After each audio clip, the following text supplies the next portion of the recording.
వెళ్ళిపోదాం. యోహాను సువార్తలో 12వ అధ్యాయం 3వ వచనాన్ని మనం అక్కడ చూస్తే, మరియా మిక్కిలి విలువ కలిగిన అచ్చ జటామాంస అత్తరు ఒక సేరున్నర ఎత్తు తీసుకుని యేసు పాదములు పూసి తన తల వెంట్రుకలతో ఆయన పాదములను తుడిచెను,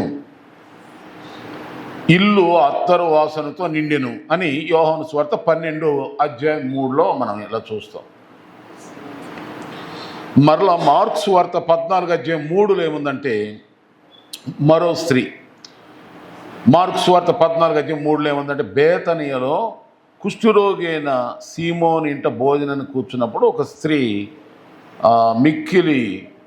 మిక్కిలి విలువగల అచ్చజటం, ఇక్కడ కూడా అత్తరబుడ్డి పగలగొట్టి ఆయన తల మీద పోసెను.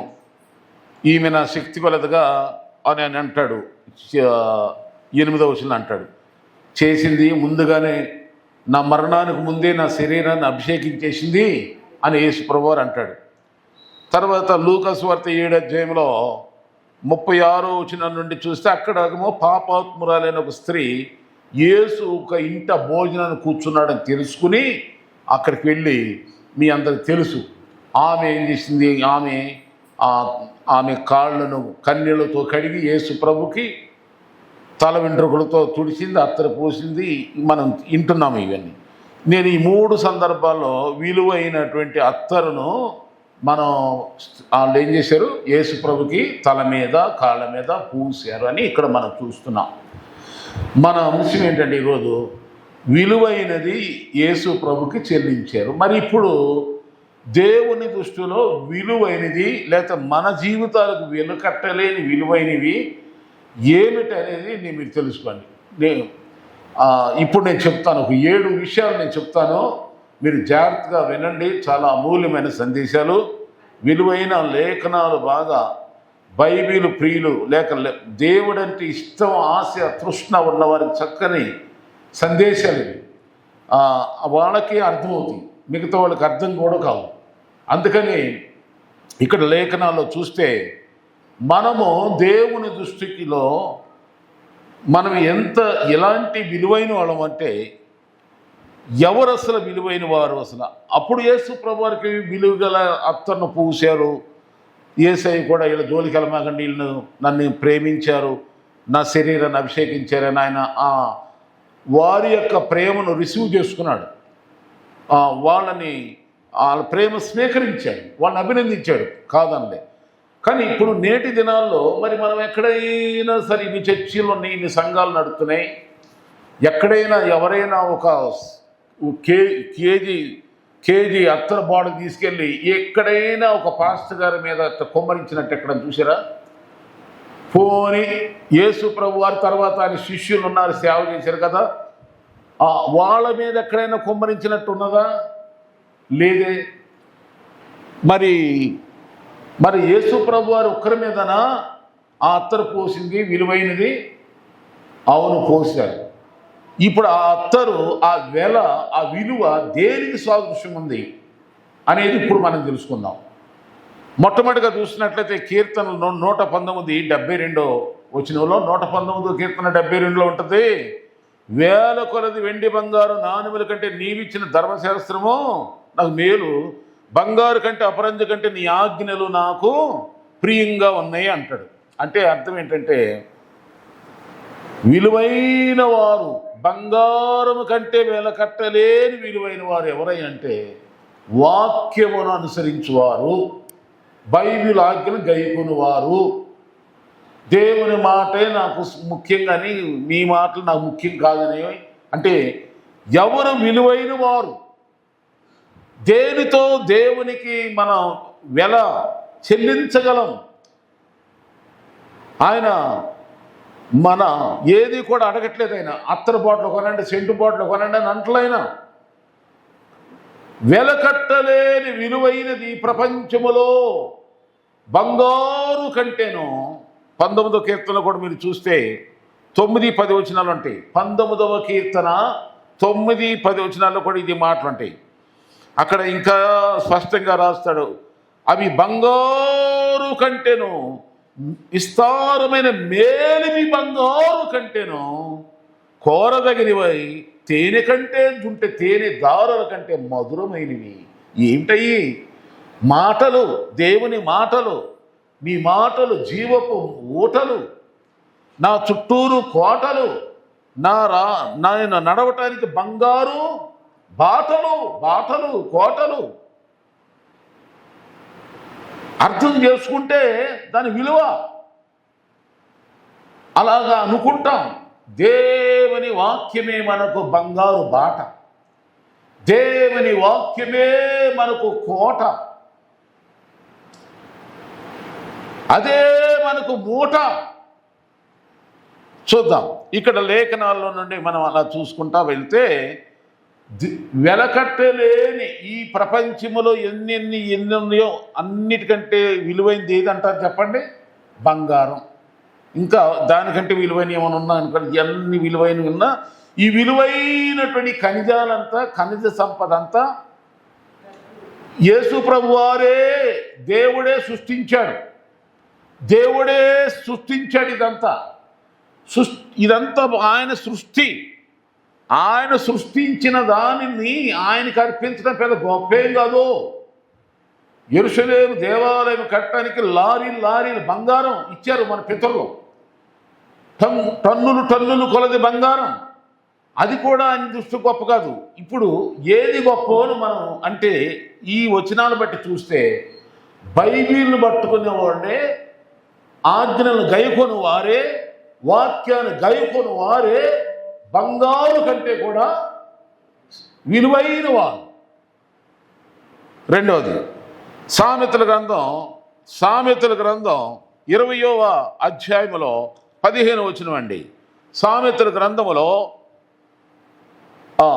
20 అధ్యాయము 15 వచనం ఏముందండి? బంగారును విస్తారమైన ముత్యాలు కలవు, తెలివి నుచ్చరించు పెదవులు అనండి. తెలివి నుచ్చరించు పెదవులు అమూల్యమైన సొత్తు.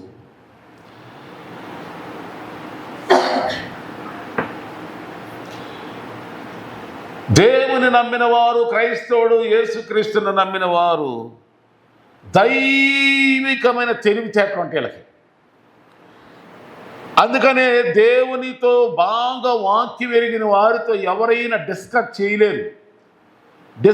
సరిగ్గా వాక్యం ఎరిగిన వాళ్ళతో ఎవ్వరు అది గొడవ పడకుండా, ఎవరైనా సరే ఈ ప్రపంచంలో నేనే ఉన్నా, దేని గురించి అయినా డిస్కస్ చేయమను. గొడవలు పడకూడదు. మళ్ళీ నేను పలికే మాట అల్లరి చేయకూడదు, ఎదురు తిరగకూడదు.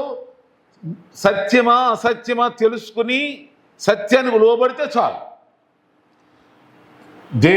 దీన్ని బట్టి అర్థం ఏంటంటే, దేవుని వాక్యాన్ని గైకొని వారిలో, దేవుని వాక్యాన్ని చదివే వారిలో, దేవుని వాక్యాన్ని నడిచే వారిలో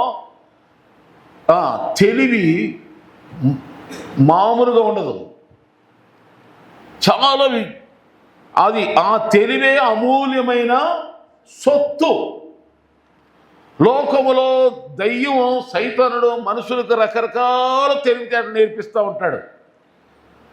అదే నిజం అనుకుంటారు, అదే సత్యం అనుకుంటారు, అదే వాస్తవం అనుకుంటారు. తర్వాత బొక్కబాలుగా పడిపోతారు. తర్వాత అన్ని విషయాల్లో నష్టమే, నాశనమే.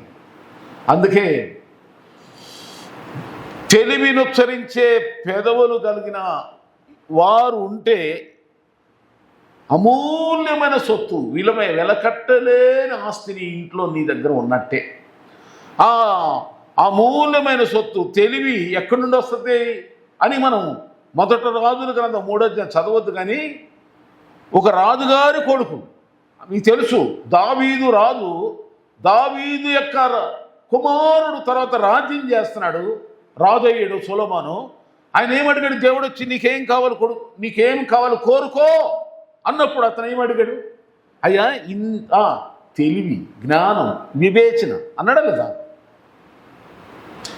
అప్పుడు దేవుడు కూడా ఎంతో ఆనందించాడు. ఇదిగో నువ్వు ధనం అడగలేదు, ఇంకా ఏం అడగలేదు, శత్రువులు ప్రాణాలు అడగలేదు, ఆయుష్ అడగ ఏం అడగల, తెలివి నీకు ఇచ్చారు.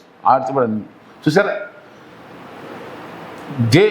దైవిక తెలివి, దేవుని తెలివి, ప్రభు తెలివి, అది నీకు ఆస్తి.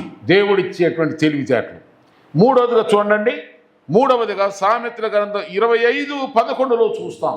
సామెతల గ్రంథం 25:11 ఏమిటంటే, సమయోచితముగా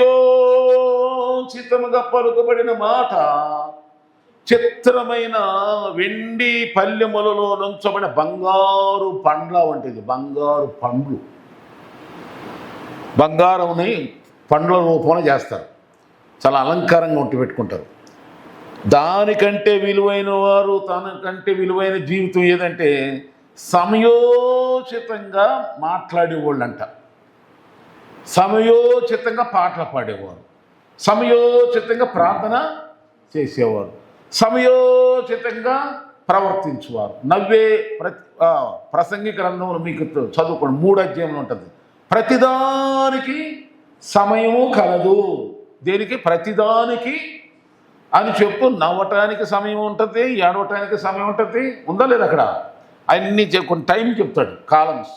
అలాగే మన జీవితంలో కూడా కాలము నెరిగి, సమయము నెరిగి, దినము నెరిగి, మనుషులు నెరిగి, పరిస్థితులు నెరిగి చాలా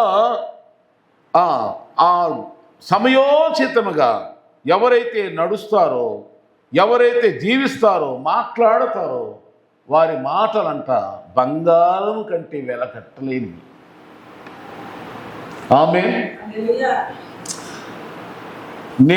మనము మాట్లాడేది, నేనే ఉన్నాను ఒక దేవుని సేవకుడిగా, దేవుని విషయాలు మాట్లాడుతుంటా, దేవుని సన్నిధి గురించి మాట్లాడతాను, వాక్యం గురించే మాట్లాడతా, ప్రార్థన గురించే మాట్లాడతా. కానీ ఆ సమయంలో ఏమంటారు చాలామంది, అవునయ్యా అని మాట కలిపి నేను ఏదైతే మాట్లాడుతున్నా దానికి సరైన సొల్యూషనో ఆలోచనో ఏదైనా తెలిసింది చెప్తే సమయోచితంగా మాట్లాడినట్టు అవుద్ది. అలా కాకుండా నేను చెప్పేది ఒకటంటే వాళ్ళు ఇంకోటి మాట్లాడారు, ఎలా ఉంటుంది? అది విలువలేనటువంటి మనుషులు చేసుకునే మాట. కనుక వెలకట్టలేని నీ జీవితం, విలువైనదిగా నీ జీవితం ఉండాలి అంటే సమయోచితముగా మాట్లాడు. అందుకని ఏ విధంగా సమయోచితంగా మాట్లాడేవనుకో నీ జీవితం విలువైనది, విలువైన వారు, వెలకట్టలేని విలువైన వారు. ఏమంటే ఇక 4వదిగా చూద్దామా? 4వ విషయం అంటే సామెతల గ్రంథం 25:12 ఏముంటుందంటే, 25:12 సామెతల గ్రంథం 25:12 ఏముంటుంది? బంగారు కర్ణభూషణం ఎట్టిదో, అపరంజి ఆభరణం ఎట్టిదో, వినువాని చెవుకు జ్ఞానము గల ఉపదేశకుడు అట్టివాడు. బంగారం, అపరంజి ఎంతో విలువైందో వినేవానికి పాస్టర్ గారు అంత విలువైనడు. అర్థమవుతుంది లేదా? అర్థమైందా? కొంచెం అర్థం చేసుకోండి ఈ మాట. చదువుకునేవాడికి, లెసన్స్ బాగా నేర్చుకునేవాడికి ఆ టీచర్స్ చాలా విలువైన వారిగా కనబడతారు. చదువు అంటే ఇష్టం లేనివాడికి, చదువు అంటే సిరాకేసినవాడికి ఆ టీచర్లు, ఆ లెక్చరర్ వచ్చి రాగానే వీడికి ఎక్కడ లేని సిరాకు, సీమలో బర్రెలు పాకి ఎప్పుడైపోద్దా ఈ క్లాసు, ఎప్పుడు వెళ్ళిపోదామా స్కూల్కి అని ఎదురు చూస్తూ ఉంటాడు. అలాగే పని అంటే ఇష్టం లేనివాడికి పని చెప్తే చాలు పీక్కుంటాడు. అదే పని అంటే ప్రేమ ఉన్నవాడు పని చెప్పగానే చాలా హ్యాపీ అయిపోతాడు. ఎందుకంటే ఈ పని చేస్తే నాకేదో ఒక ఫలం ఉంటుంది. పనివాడు జీతమునకు పాత్రుడు కనుక ఏ పని చేసినా నష్టం కలగదు. పని చేస్తే ఏ పని చేసినా చేయమని బైబిల్ కూడా చెప్తుంది. కనుక పని మంచిది, వర్క్ ఈజ్ వర్షిప్ అని అనుకునేవాడు మంచి. అలాగే ఇక్కడ ఒక దైవజనుడు ద్వారా వాక్యం వినేవారు, ఆ దైవజను ఆ వాక్యం అర్థమైతే ఉపదేశం, దీన్ని ఉపదేశం అంటారు ఈ ప్రసంగాన్ని. ఈ ఉపదేశాలను మీరు అర్థం చేసుకుంటే దైవజనుడంట బంగారము కంటే విలువైన వాడని గుర్తిస్తాం. ఆమె సామెతల గ్రంథంలో ఇదే మాట మనం ఇంకా చూస్తాం. ఇంకా చూడండి 8వ అధ్యాయం 10-11 వచ్చిన కూడా చూస్తాం సామెతల గ్రంథంలో. ఏమండి? కనుక వాక్యాన్ని అర్థమయ్యే వారికి వాక్యాన్ని గ్రహించే వారికి, వాక్యం అంటే ప్రేమ ప్రియత ఉన్నటువంటి వారికి దైవజనుడు బంగారం కంటే, అపరంజి కంటే, ముత్యాల కంటే వెలకట్టలేని వాడికి ఉంటాడు. ఇది నీ విలువైన జీవితం.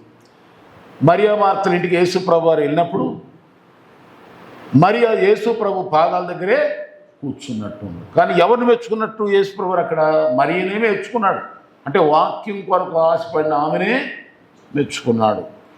వాక్యం చెప్పించుకుంటుంది. ఇక 5వదిగా చూడండి, దేవుని దృష్టిలో విలువైన వారు ఎవరై అంటే ముందుగా ఎవరు చెప్పారండి? బైబిలు ఆజ్ఞలు, దేవుని వాక్యమును గైకొను వారే, దేవుని మాటలను ప్రేమించువారే, బైబిల్ ప్రేమించువారే, బైబిల్ మోయవారే, బైబిల్ పట్టుకున్న వారే, బైబిల్ ప్రకారం జీవించువారే వెలకట్టలేని విలువైన, నేను చెప్తా బైబిల్ చెప్తుంది, అవి బంగారు కంటెను. దేనికంటే? ఈ బైబిల్ మాట్లాడే బంగారు కంటెను, అపరంజి కంటెను, మిగులు విలువ గల దేనికంటే కూడా విలువైనది బైబిల్. రెండవదిగా ఏంటండి? తెలివి. యేసుప్రభు తన శిష్యులతో చెప్పాడు, ఏమన్నాడు? మీరు లోకములోనికి తోడేల మధ్యలోకి గొర్రెలు పంపినట్టు నేను పంపిస్తున్నాను, మీరు ఎలా ఉండమన్నాడు? జ్ఞానంగా ఉండమన్నాడు, తెలివితేటలు ఉండండి. అంతేకాని క్రైస్తవుడు అయిన దేవుడు, మా దేవుడు గొప్ప దేవుడు ఉన్నాడు అని చెప్పి ఇష్టమైన ఉండమాకండి. చాలా వివేకంగా ఉండండి, పౌరవులు నిష్కపటంగా ఉండండి అని చెప్పాడు. అదే తెలివితేటలు. ఇక 3వదిగా చూసినట్లయితే సమయోచితంగా జీవించండి. సమయోచితంగా జీవించండి, సమయోచితంగా మాట్లాడండి, సమయోచితంగా ప్రవర్తించండి.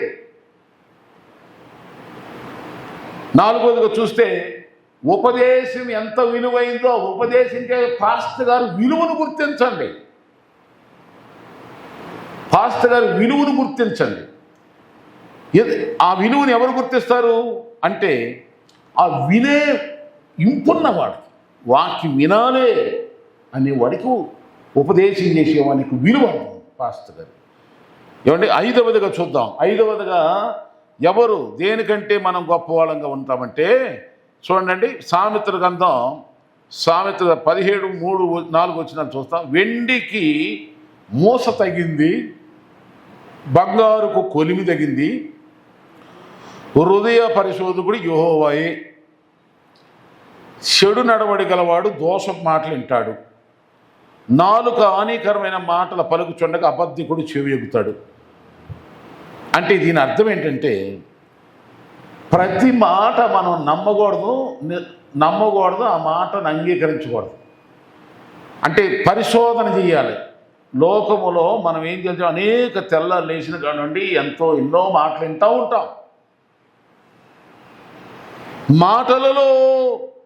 మాటల ద్వారా మనము మాటలు చూడండి, వెండికి మోస తగినది, బంగారు కొలిమిలో పెడితే బంగారం ఎలా ప్యూర్ అవుద్దో అలాగే మనం అనేక మాటల చేత మనుషులు మనల్ని పరీక్షిస్తూ ఉన్నప్పుడు మనలో ఉన్న బంగారం లాంటి ఆత్మీయ జీవితం బయటికి కనపడాలి. ఆమె ఏమంటే అర్థమైందా? అనగా మనం మాటల చేత మనల్ని ఏం చేస్తారు చెప్పండి?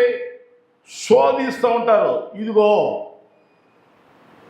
రాజుగారు అక్కడ ఒక విగ్రహం నిలబెట్టాడు, ఆ విగ్రహానికి నమస్కారం చేయాలా, మరి ఇంకెవరికైనా నమస్కారం చేస్తే జాగ్రత్త. ఎక్కడికి వెళ్తారు? మీరు అగ్నిగుండంలోకి వెళ్తారు, సింహాల భవన్లోకి వెళ్తారని బెదిరించారు. వాళ్ళు అంటారు, డైరెక్ట్గా చెప్తారు, మేము మాత్రం నమస్కారం చేయం, పూజలు చేయం, ఏం చేస్తారు చేసుకున్నాను. మరి వాళ్ళు చేయాల్సిన పని చేశారు. మరి దేవుడు ఊరుకున్నాడా?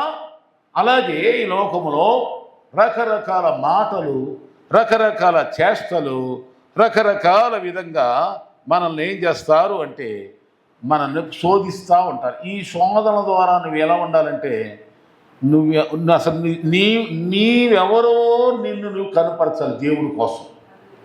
ఆమె మాట్లాడుతున్నారు, అర్థమవుతుందా? అదే విలువైన, చెప్పండి, విలువైన జీవితం. దేవుని బిడ్డలారా, నువ్వు గమనించు, నీ విలువ పెరగాలి. అదే నువ్వు వెలగల అత్తరు షేర్లు కిలోలు అత్తర పోయమనేమంటలా. నీవే విలువైన జీవితం వెలకట్టలేని విలువగా నువ్వు బ్రతకటానికి దేవుడు మనకు 7 సూత్రాలు చెప్తున్నాడు. ఇప్పుడు 5 అయిపోయినాయి. ఇక 6వది ఏంటంటే భద్రత కలిగిన జీవితం. కట్టు బొట్టు అంటారు కదా, చుట్టూ అంటారు. 2 వచనాలు చదువుతాను. 45వ కీర్తన 13 వచ్చిన 14 వచ్చిన ఏమందంటే, అంతఃపురములో నుండి రాజకుమార్తె కేవలం మహిమ గలది, ఆమె వస్త్రము బంగారు బుట్ట పనిచేసింది. అంతఃపురములో ఉన్నటువంటి రాజకుమార్తె మహిమ గలది, ఆమె వస్త్రం బంగారు బుట్ట పనిచేసింది. అనగా ఒక రాణి ఉన్నది, చాలా ఖరీదైన వస్త్రాలతో ఉంది, ఖరీదైన ఆభరణాలతో ఉంది. ఆమె ఎక్కడ ఉంటే ఆమెకి విలువ అంటే అంతఃపురం ఉండాలి. ఆ మధ్య ఒక ఆయన పాట పాడే, పరలోకమేన అంతఃపురం అంటే దేవుని మందిరమే మన యొక్క అంతఃపురం. పరలోక రాజ్యం ఎక్కడుందయ్యా యేసుప్రభు అంటే ఆయన ఏమన్నాడు, మీ మధ్య ఉంది, మీ మధ్య మన మధ్య ఉందని చెప్పాడు. అంటే ఇదే మన అంతఃపురం. అంటే మనకు విలువ ఎప్పుడంటే సంఘములో ఉంటేనే మనకు విలువ, దేవుని సహవాసం ఉంటేనే మనకి. యేసుప్రభు ముందే చెప్పాడు, అపోస్తుల బోధలోను ప్రాంతంలోను సహవాసంలోను రొట్టె విరుచుడు ఎడతెగకుండా ఉండమన్నాడు అపోస్తులుగా 2వ అధ్యాయంలో. క్రైస్తవుడికి విలువ. అంతేగాని బాప్తిసం పొందేసి తర్వాత ఇష్టానుసారంగా జీవించేసి అలాంటి వాళ్ళ ద్వారా దేవుడికి అవమానం కాదని, అవమానం వస్తుంది. నీకు కూడా విలువ ఉండదు. తర్వాత ఇంకో వచనం చూడండి, కీర్తన గ్రంథము 68వ కీర్తన 13లోకి రండి. 68వ కీర్తన 13వ వచనం చదవండి. 68వ వచనం, 68వ కీర్తన అండి, 68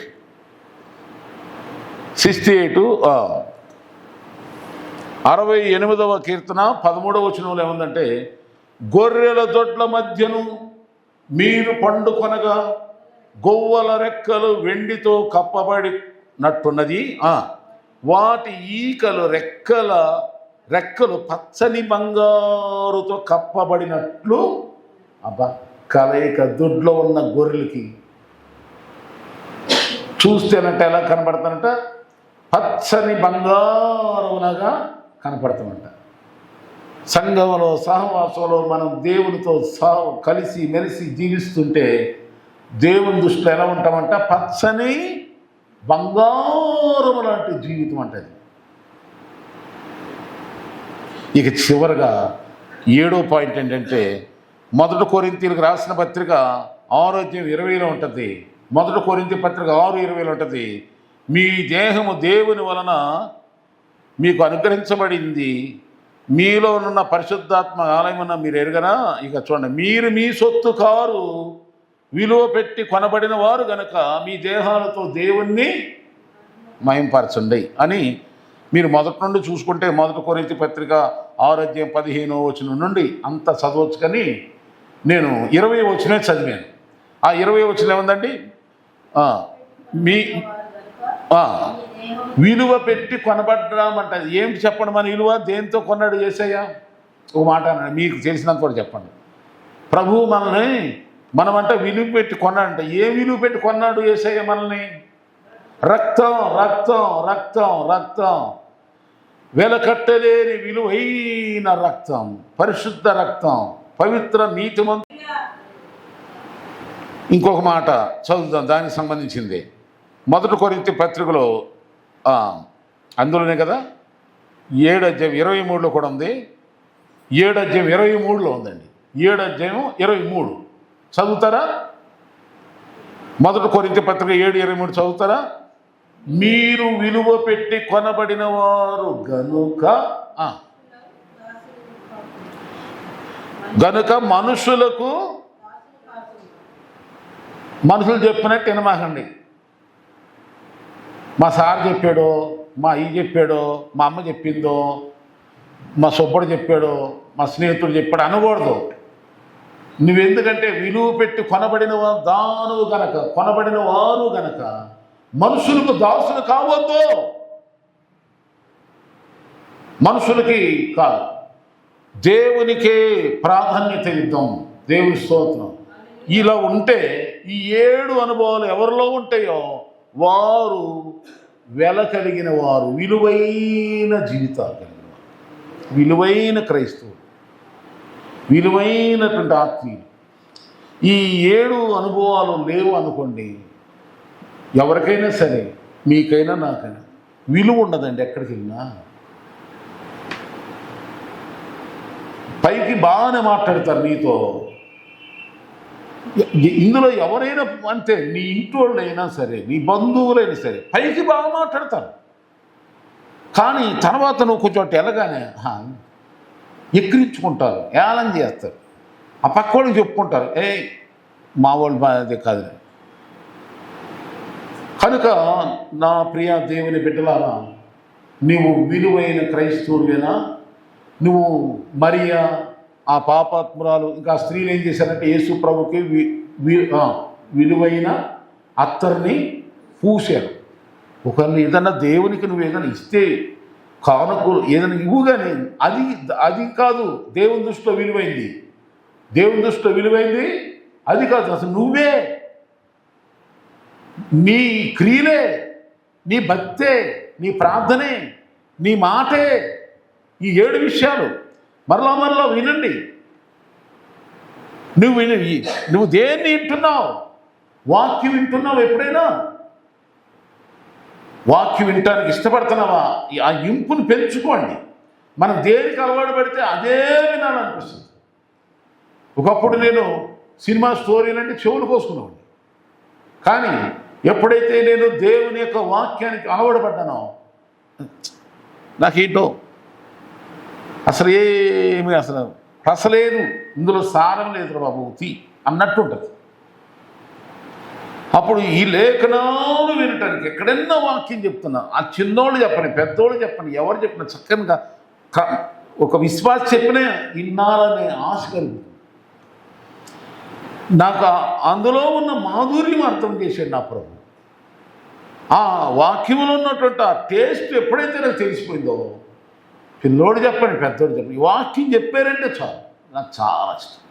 చాలామంది విశ్వాసన సేవలో, సేవా జీవితం, ఎంతోమంది బిడ్డలు తెలివైన వారు, చదువుకున్నవాడు, నాకు కొన్ని చెప్తూ ఉండేవాడు. వాళ్ళు చెప్తుంటే నిజంగా నాకు ఎంతో సంతోషం ఇస్తుంది. నేనే ఎంత సంతోషపెడితే దేవుడికి ఎంత ఆనందం. కనుక నీవు ఈ యొక్క ప్రత్యేక రోజుల్లో బిడ్డలారా వినండి.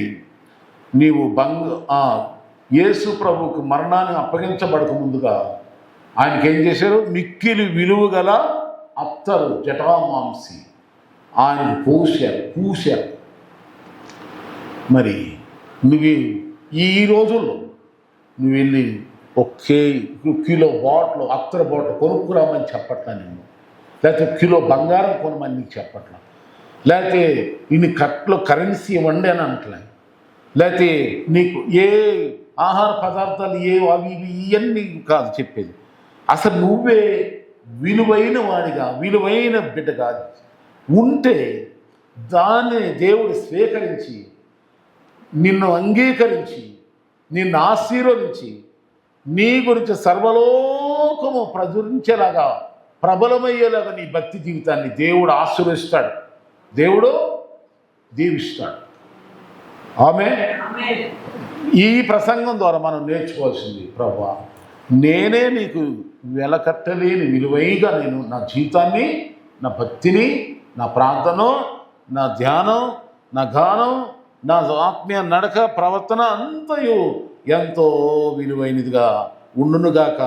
నేను పట్టుకున్న బైబిల్ విలువైనదిగా, బంగారు కంటే, ముత్యాల కంటే నేను నా లేఖన జీవితం, లేఖనానుసారంగా నేను ప్రవర్తించడమే కదా, తెలివిగా జీవించడమే కదా, సమయోచితంగా మాట్లాడటమే కదా, జ్ఞానం కలిగిన ఉపదేశాన్ని వింటము అంతే కదండి, శోధనలను పరీక్షలను జయించటమును. ఇక ఈ విధంగా మనం చూసుకుంటూ వెళ్ళిపోతే మనం సంఘములో, సావాసులో ఒక భద్రతలో, ఒక తోటలో ఉన్న చెట్టుకి ఎంత కాపుదల ఉంటుందో సంఘంలో ఉన్న వ్యక్తులు మనకు కూడా దేవుని ఆధీనం, స్వాధీనం ఉన్నట్టు అది ఈ 7వదిగా చూస్తే మనం వెలకట్ట విలువైన యేసు రక్తముతో కొనబడిన వారం కనుక మనుషులకి ఈ విలువైన జీవితాలు, ఈ విలువైనటువంటి అనుభవాలు మనం ధ్యానం చేసుకొని ఇలాంటి విలువైనటువంటి జీవితం, ఈ 7 అనుభవాలు నాకు దయచేయి ప్రభు అని ప్రార్థన చేసుకుందాం. దేవుడి మాటలు ఆశ్రయించును గాక.